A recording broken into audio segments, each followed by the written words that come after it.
How's it going, YouTube? Happy, well, it's Tuesday, and that's not saying a whole lot, unfortunately, because a lot of doom and gloom and naysayers out in the news and the media and in general right now, and unfortunately, the doom and gloom and naysayers are not exactly wrong at the moment. I caught a little blurb a little while ago, just a few minutes ago actually, about diesel prices hitting and exceeding $7 a gallon in New York State.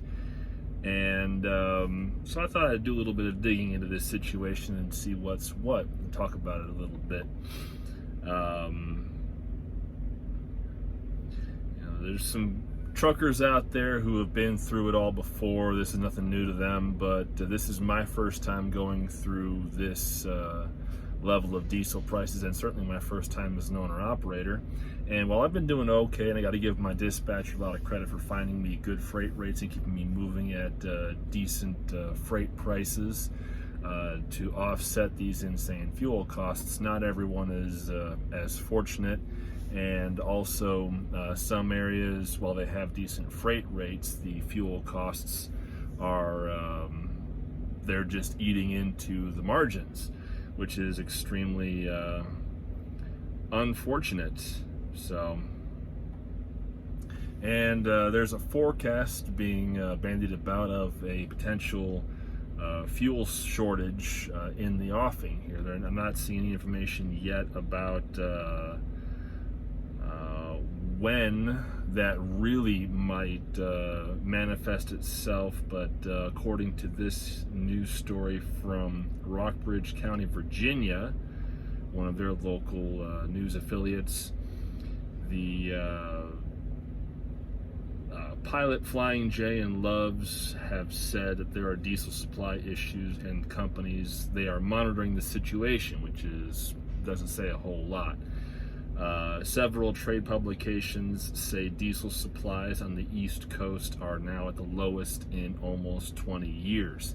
That's part of the reason why I've been avoiding the East Coast almost at all costs for the last, for pretty much the entirety of this year, with the exception of I did one run that brought me out to New Jersey, did a U.S. Mint run that brought me out to Philadelphia. That picked up a load in New Jersey to take me back to Ohio, and that was the last time I was out that way, and that was late January, February time frame, somewhere back then. It was a while ago, anyway you slice it. I believe it predates Russia invading Ukraine. Anyway, so been avoiding the East Coast entirely as much as it possibly can, because not only is the cost of fuel much higher on the East Coast than it is in the Midwest and the South, the added cost, so to speak, well, not so to speak, actual added cost of the insane amount of tolls and toll rates that it costs to get anywhere in some parts of the East Coast states. It's not a cost I feel like adding to on top of the high fuel rates, as well as the not so great freight rates. So there's that. And then when it comes to some fuel prices here, this is from AAA, and it doesn't say how current this is. It says it's as of today. And here's just a few diesel averages, excluding Hawaii and Alaska, because I can't get there, obviously. Arkansas, $5.27 a gallon. Georgia, $5.23 a gallon. This is for diesel only, not unleaded fuel. This is diesel only. $5.27 in Arkansas, $5.23 in Georgia, $6 flat in Delaware.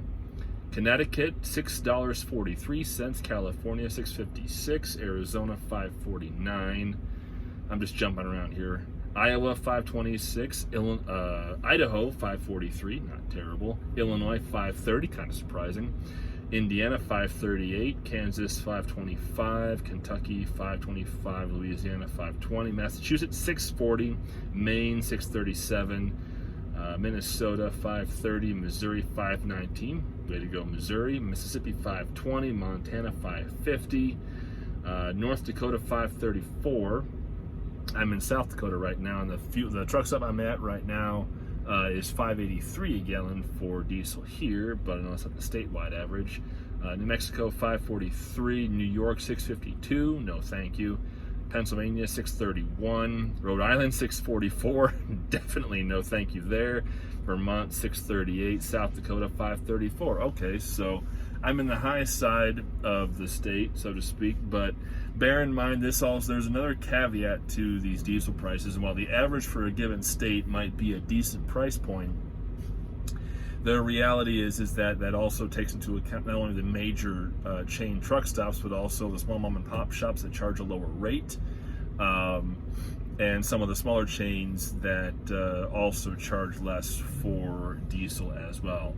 That may also include prices for agricultural diesel. I don't know. I don't know if ag diesel is priced the same or not. I really have no idea. I know nothing about ag diesel. I just know it's a different thing from highway diesel, which I'm only allowed to run because of the taxes involved in that. A couple more here. Washington State 576, Wyoming 548, West Virginia 561, Tennessee 534, Texas 522. So diesel prices, no matter where you go in the contiguous 48 states, they are at minimum $5.19 a gallon as of May 17th, 2022. And the maximum price average, let's see, is it going to be California here or New York? See, New York was 652, California was at 649, 656. So California is the winner for the highest, 656. Who else is $6? Massachusetts is $6, Maine $6 plus, Delaware, New Hampshire 634, New Jersey 632, New York 652, Pennsylvania 631, Rhode Island 644, Vermont 638. Okay, so California is the winner at 656 a gallon on average for diesel. They've already, as far as I've seen some memes floating around that California has already long since sailed past $7 a gallon for diesel, and now New York appears to have followed suit. From what I've been hearing, freight rates have not been keeping up with the cost of diesel, which means that overall it is costing trucking companies, individual owner-operators, and lease operators, as well as leased-on owner-operators, more to operate than it has previously. Because I cut my teeth as a CDL driver with diesel in the mid to low twos. I don't think I've ever seen diesel, truck diesel, highway diesel more accurately, for less than $2 a gallon that I can think of. It's possible I have when I was still a company driver back in 2019, 2020, but diesel prices, fuel prices in general spiked up when the pandemic set in, and here we are. Now we're dealing with the aftermath of some of the supply chain interruptions and work stoppages and poor politics, and insert your reason here as to why fuel prices are the suck that they are. So just for fun, let's see here. Diesel fuel shortage 22. What do we have here? Okay, could there be a diesel shortage this summer? Well, let's find out. Okay, here's one from Bloomberg. All right. Okay, so let's see. This is from Knoxville, Tennessee. Expectations, I'm going to paraphrase this article here. Expectations are that there will be dramatic price increases this summer. Fearing diesel shortages could interrupt East Coast trucking. That's what I was talking about earlier, but this is a different take on it. I didn't see this connection earlier. Experts said states along the East Coast could be in danger of diesel shortages, partly because Philadelphia Energy Solutions, a refinery that supplies the entire East Coast, permanently closed after an explosion in 2019 with demand only now getting back to pre-pandemic levels. Another factor experts said that will impact the cost of diesel is Europe needing more diesel because of Russian oil bans. A general manager of Frontier Transport said additional diesel surcharges could be on the way. It's not impossible. I mean, if I was an independent owner-operator myself right now, I would definitely be increasing my rates because fuel costs are absurd. But I'm a leased on owner-operator, so I don't have that ability. I've got to rely on my dispatcher to help with that and my company in general to help with that. Let's see here. Okay. Here's a statement from Pilot Truck Stops, Pilot Company. This is from Brad Jenkins, Senior Vice President of Supply and Distributions for Pilot Company. We are aware of concerns over diesel supply in specific markets across the United States. To prepare, Pilot Company has built a resilient supply chain over the last several years and is taking additional actions to secure extra supply and mobilize our fleet to deliver diesel to areas facing tight availability such as Virginia and Georgia. Interesting that Georgia is an area of tight availability, considering they currently have one of the lowest average costs for diesel per gallon in the U.S. I think they're under $5.30 a gallon when I was looking at their prices a little while ago, but I've forgotten already what the exact number was. All other markets are currently adequately supplied. Okay. We are also undertaking contingency planning to continue to have a steady source of diesel fuel. We are closely monitoring the situation and strive to remain the most reliable network of travel centers for our customers. The CEO of United Refining tells Bloomberg he would not be surprised to see diesel being rationed on the East Coast this summer, which essentially means that I will be seeking to avoid working the East Coast regardless through probably the entirety of the rest of this year, just because it feels like it's very high risk market operations versus very low, very thin reward. And with the tolls being what they are, there's no benefit to it. Now, to be fair, the Carolinas, Georgia, maybe Virginia, I might consider going there if I can get around all the tollways, but can't get around the tollways. You're just compounding the costs with, unfortunately, thin profit margins, because if freight rates don't go up to offset the cost of fuel, or if additional fuel surcharges are not added on to the cost of each load, I'm going to go where the money is and where the costs are not nearly as high. All right, this is from Bloomberg. Let's see here.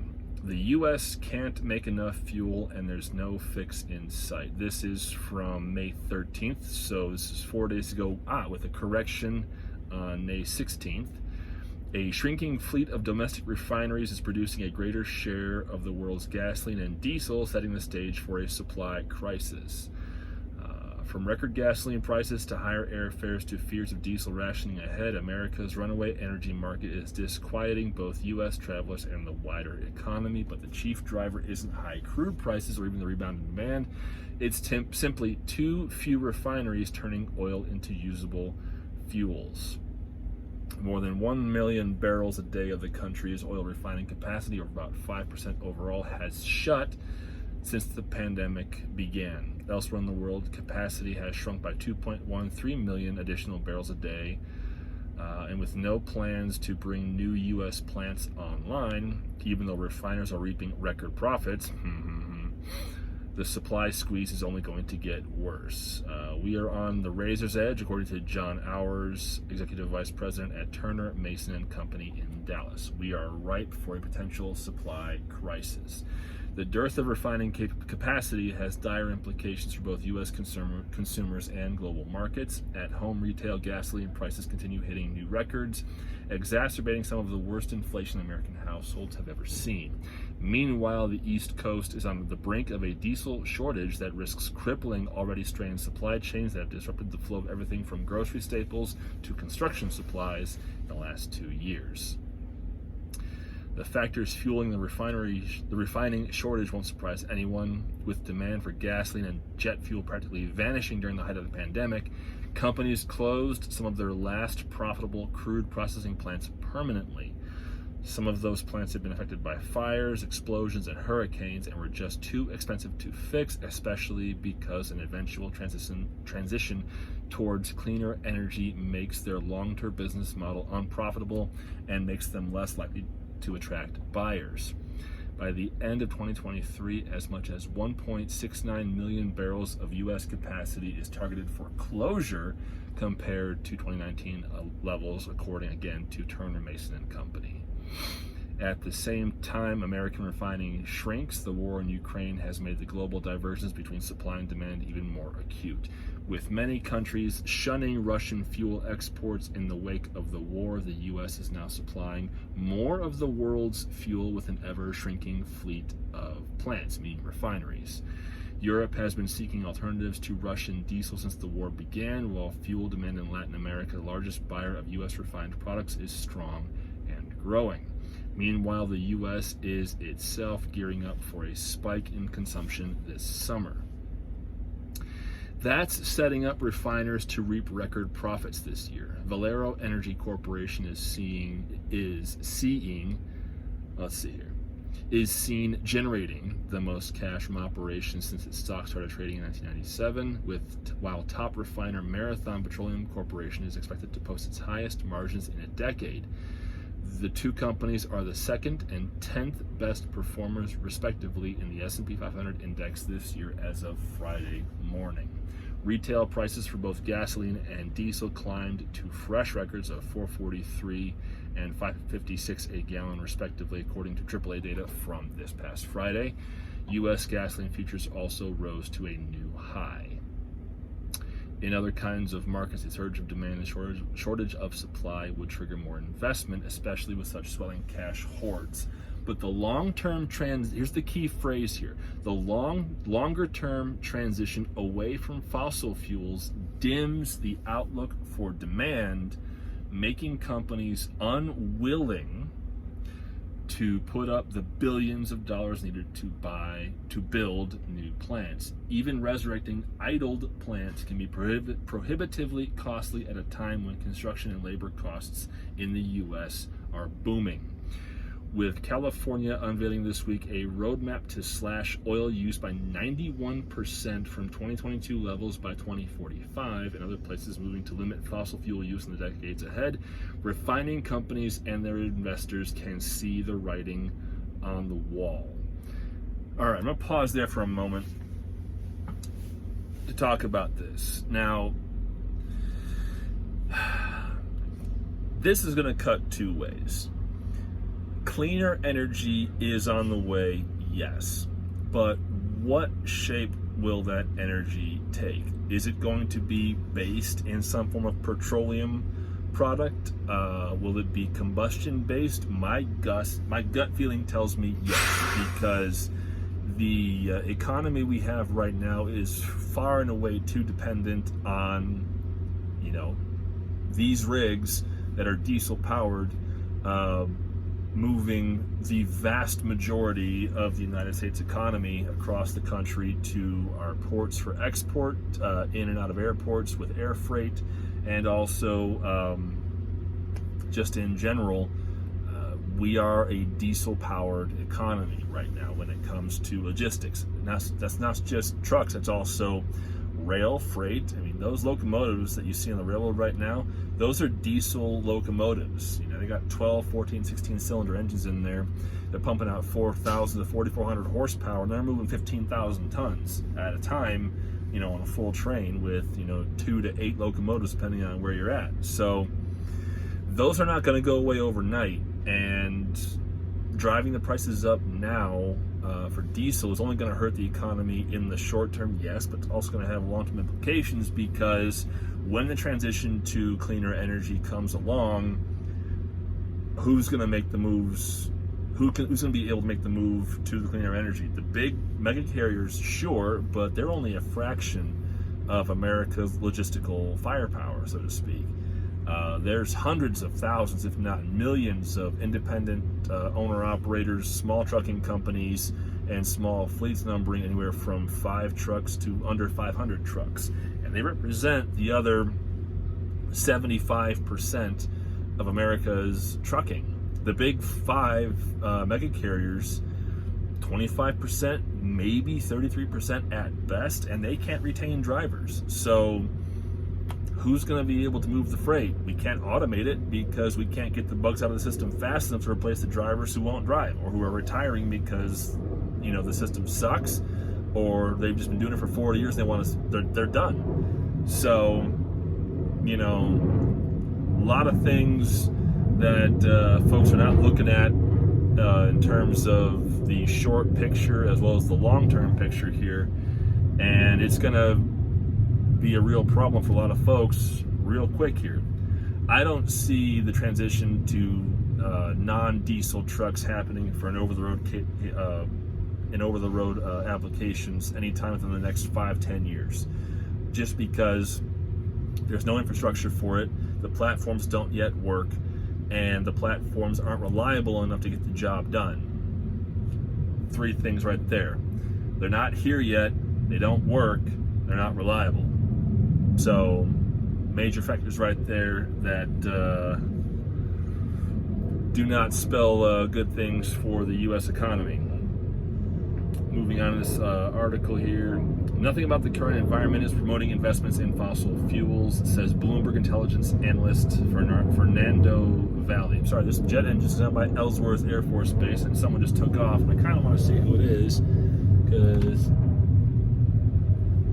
sounds like a minor air show out there. Anyway, it's a 15 to 20 year payback on most of these investments. All right, maybe in old world data, pre-pandemic data, but right now might be a 10 to 15 year payback instead of 15 to 20 year payback. Let's see. Phillips 66, for example, would have to spend more than $1 billion to restart its Alliance refinery in Louisiana that was shut after damage from Hurricane Ida. $1 billion to restart it. $1 billion. Really? What are the profit margins of these oil companies going to be this year? $2 billion, $6 billion, $10 billion, $20 billion? I mean, they're saying record-breaking profits and they want to invest $1 billion to restart a refinery? Come on. Someone just wants to keep the money rather than actually spend it to keep things rolling. Let's see here. LyondellBasell Industries NV has opted to shut its Houston refinery no later than the end of 2023 over cost concerns related to keeping the 104-year-old facility running. A portion of plants are also now being converted into renewable fuel facilities, including Phillips 66 refinery in Rodeo, California, which was confirmed this week. As for selling those assets to someone who could ramp up production, no one's buying, even as industry players are sitting on massive piles of cash. We feel we've got higher returns, better uses for the capital to employ than buying a refinery that's on the market at this point in time, according to Valero Chief Executive Officer Joe Gorder. Let's see here. To be sure, there could be some small-scale relief ahead. U.S. refiners ran at 90% last week. That's, again, I think it's May 5 through May 11. And that percentage will increase as seasonal maintenance wraps up this month. Some units can then even run 10% or 20% beyond their nameplate capacity to maximize production in the short term. But that's a rate that cannot be sustained without risking damage. A few refineries are also focusing on de-bottlenecking or even adding new units inside existing facilities to boost capacity, though it's a drop in the bucket volume-wise compared to the total already lost, and it won't come until 2023 or 2024. In short, according to Bloomberg Intelligence again, too much refining capacity was closed during the pandemic. Diesel shortages and the price surge are likely here to stay. Well, that's just Jim Dandy, isn't it? Yeah, so big oil, it's because of a political incentive to go green. or because they actually do see, the profit in switching to greener energy. They're not going to spend the money in the short term to return capacity to pre-pandemic levels or reinvest in petroleum systems, even though the United States could be completely energy independent. We were at one point, but thank you to our current administration for changing that. That was brilliant. And that's going to be expensive for them in November, quite unfortunately. So, yay. The Northeast is quietly running out of diesel. This is from Thursday, May 12. East Coast of the U.S. reporting its lowest seasonal diesel inventory on record. Some trucking companies appear spooked. Okay. That region of the East Coast typically stores around 62 million barrels of diesel during the month of May, according to DOE, Department of Energy data. But as of last Friday, that region of the U.S. is reporting under 52 million barrels. The sharp increase of diesel prices has been a major stressor in America's $800 billion trucking industry since the beginning of 2022. All right.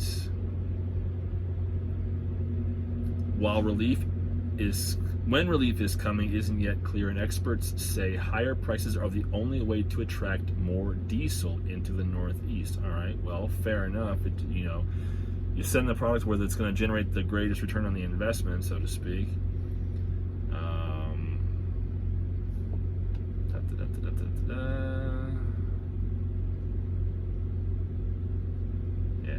Here we go. Everyday Americans, of course, don't fill up their cars with diesel, but the fuel powers our nation's agricultural, industrial, and transportation networks. More expensive diesel means the price of everything is liable to increase. Trucks, trains, barges, and the like consumed about 122 million gallons of diesel per day in 2020. That was 2020. Doesn't quote 2019.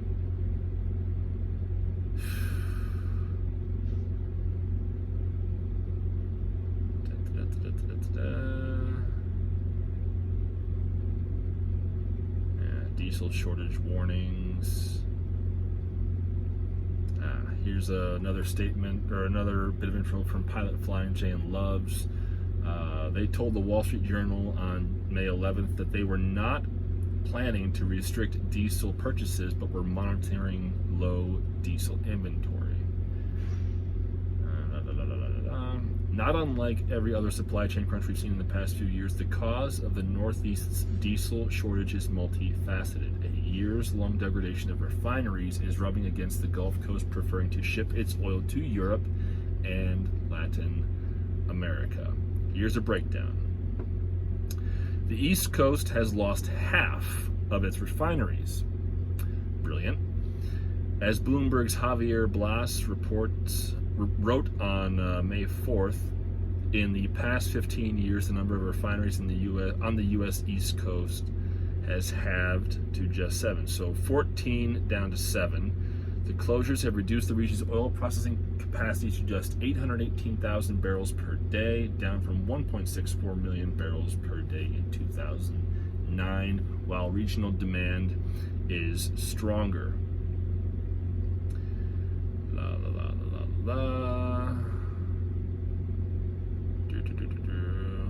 Random things. Here we go. It's number 2. It's a financial risk to bring diesel to the Northeast. The Northeast has increasingly relied on diesel from the Gulf region. Much of that diesel travels to the Northeast through the famous and much adored Colonial Pipeline. That's the one that was hit by the ransomware attack in 2021. It takes 18 days for oil to travel on the Colonial Pipeline from its source in Houston to New York City, or more specifically, Linden, New Jersey. That's a long enough time to prioritize Colonial Pipeline's financially risky for traders. Interesting boom there. Hopefully it was just a firework. Maybe a backfire, I don't know.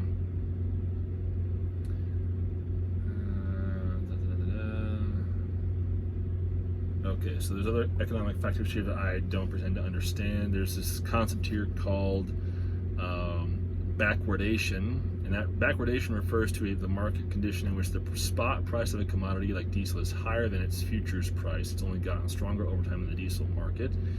So a company could send off a shipment of diesel and find that it's dropped by $1 per gallon in the time that diesel travels from the Gulf Coast to New York, or in this case, New Jersey. That could mean hundreds of thousands or more in lost profits, so traders often avoid such a fate. So, in order to avoid taking a loss on a fuel shipments are not heading to the Northeast unless the shippers can guarantee that they will generate the return on investment they're looking for. So, yay, capitalism at work, but that's just the way the world bounces, I'm afraid. The desperation is showing in New England and the Mid-Atlantic regions. New England diesel retail prices are up 75% from the beginning of 2022 per DOE data. In the Mid-Atlantic, diesel is up 67%. It's not worth the risk, even amid ultra-high prices. Interesting. As FreightWaves Kingston reported last week, the spread between a gallon of diesel in the Gulf Coast and its New York Harbor price is usually a few cents. Last week that swung up to 66 cents. Okay. But that uptick still isn't justifying moving oil to the Northeast, particularly when traders can make so much more money selling diesel abroad. We're saving Europe. Yay, not only with javelins, but also with our fuel. Of course, we can blame COVID and Ukraine and the everything shortage endures, yada, yada, yada. All right, that's about all I've got when it comes to those articles. This is more of the same. So, suffice it to say,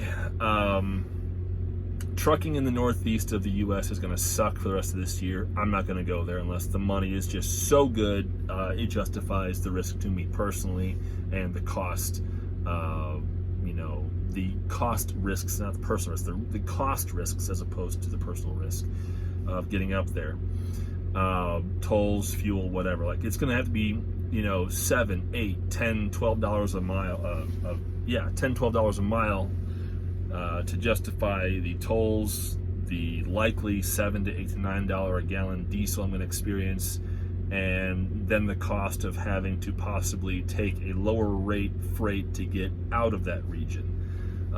And by lower rate, I mean we're talking $4, $3, $5 a mile, depending on what the situation actually ends up being. Because as an owner-operator, I don't base my profits and losses on how many miles I drove in a given week. I base my profit and loss personal analysis, so to speak, on the rate per mile. If I'm going to get $3 plus a mile, okay, that's decent. If I'm going to get $4 a mile plus, great, that's where I want to be. If I'm going to get $5 a mile plus, hey, now we're talking.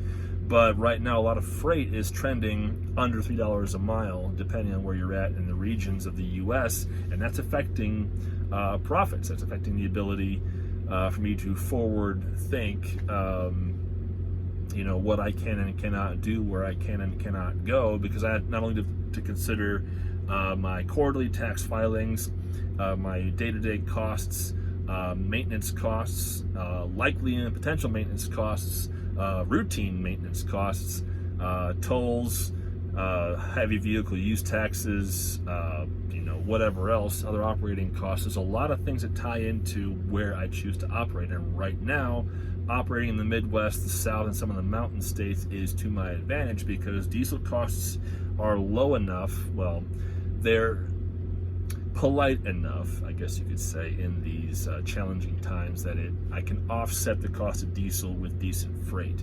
And I'm also not having to concern myself with a huge number of tolls because I'm avoiding a lot of states or a lot of roads that have tolls on them. So I'm leaving that cost aside as well, which is good news for me, but it's very bad news for those companies who are moving on the turnpikes out east because those tolls are a shiv in the kidney and there's no getting around them unless you use fuel-sucking back roads or highways and byways, and that's just going to add more time to your trip, and there's nowhere to park because out east it's just jammed. Anyway, hopefully things can get back to normal and some folks can get their heads out of their backsides and get our refineries back to where they need to be in order for business in the U.S. to get a little more affordable and a little more profitable.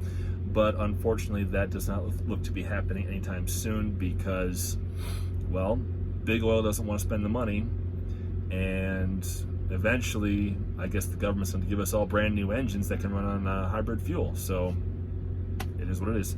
Anyway, folks, thank you so much for watching. If you made it through my entire 35-minute diatribe, thank you so much. I really do appreciate it.